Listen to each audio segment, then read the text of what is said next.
It is 1903. You lay the last piece of stone down on the wall and take a step back to bask in the glory of what you've built. It's not much, but given that you and your shipmates had to quarry the very rocks around you to put it together, the 20-foot square little building, squat and dark against the blinding white, is pretty impressive if you do say so yourself. The building still needs a roof, but Mr. Brown the botanist says it should be easy enough to rough one out of the sails of the ship. He said given that you had no mortar and no mason's tools, you should be proud of building such a lasting little house. He says it will still be standing in 100 years' time. You're not so sure. As you trudge back across the rocks and ice and gaze up at the steep cliffs which you hope are going to give you protection for the winter, you think about home, about Troon, about how it's never quite as cold there as in the rest of Scotland. The town where people laughed at you and said that you, Jimmy Rice, a ship's carpenter, were never going to go to Antarctica. You should get it out of your head. If only they could see you now.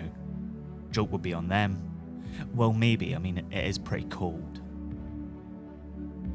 Although it's not quite as cold as you'd expected.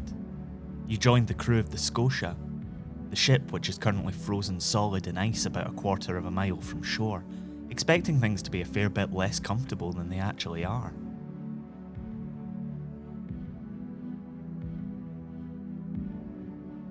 This is Scotland, a podcast about history and where we made it. I'm Michael Park. The minute the ship had become icebound, the crew had set about converting it into a home for the winter. You'd dismantled the engines and emptied the boilers, pulled down the highest parts of the mast and pulled a massive canvas canopy over the deck just to keep it enclosed. It's not the Ritz, but you've stayed in worse places. As it stands, the scientists go out every day and collect samples of strange animals and fish. You never thought you'd taste penguin. You weren't 100% sure what a penguin was, but you bloody well know now. Mr. Florence, the chief cook, had tried to show you how to cook one night, but it was kind of tough to look at them after you'd watched them all waddling around, and one had even done a wee dance for the piper. God, you kind of wish you hadn't brought a piper. Mr. Bruce, William Spears Bruce to the great and good, is already making plans to go back to Buenos Aires to pick up supplies and get some repairs done to the Scotia once winter lets up.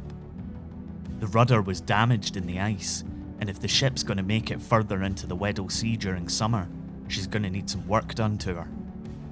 But still, this is such an adventure, and Mr. Bruce is dead excited that a crew of Scotsmen have made it this far. Even the Scotsman newspaper had written about it.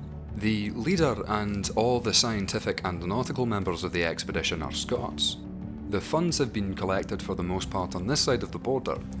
It is a product of voluntary effort, and unlike the expedition which will be simultaneously employed in the exploration of the Antarctic, it owes nothing to government help. That wasn't strictly true. Tommy Mackenzie was born in New Zealand, but no one held it against him. It wasn't like those other expeditions that would come later that had the blessing and the money of the British government behind it.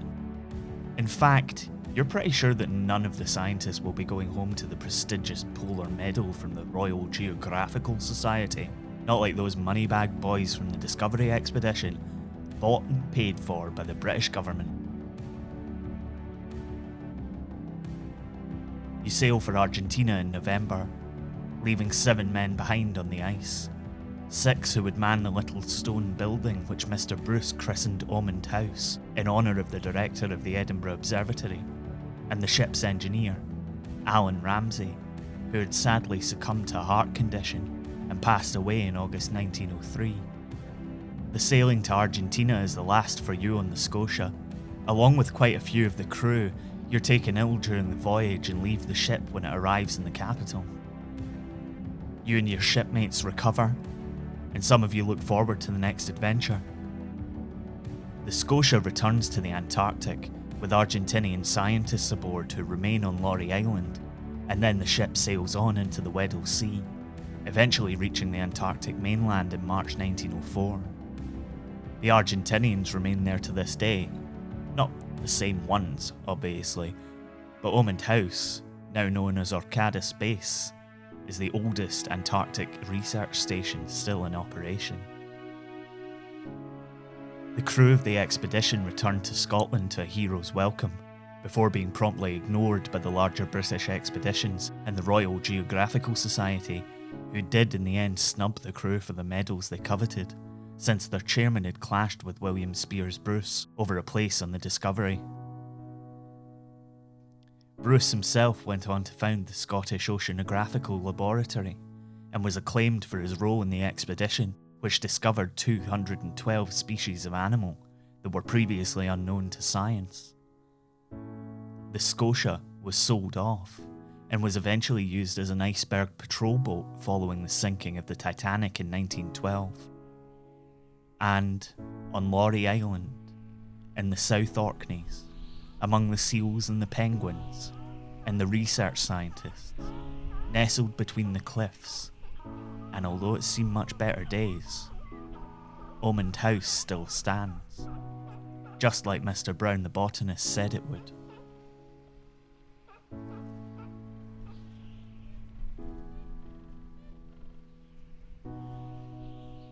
You've been listening to Scotland.